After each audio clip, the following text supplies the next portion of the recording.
Hey guys, so today is a good day. I finally got my Jeep back. It was in the shop for 14 days for the awesome airbag recall, and a oil pump or oil filter housing was cracked and leaking, so they fixed that too under warranty, thankfully.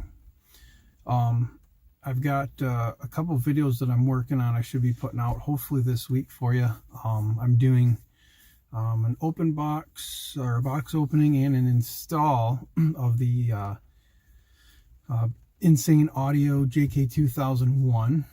I got one of those that's going in here, and then I want to do a little article on or video, I guess, on how to get sponsored. I know some people think it's stupid, other people love to do it.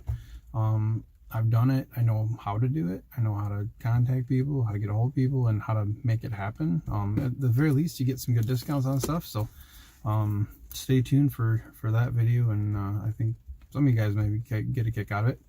And then I've got a couple of videos coming up here soon on my trailer build I've been working on. I've done a lot of blogging on it, but I haven't done really any videos of it because I've just been working. So maybe I'll try to do a couple of videos on that this week, but I'm getting to the more in-depth parts, and I'd like to do some videos on that stuff, the parts that people really don't know. So stay tuned. I got more coming up.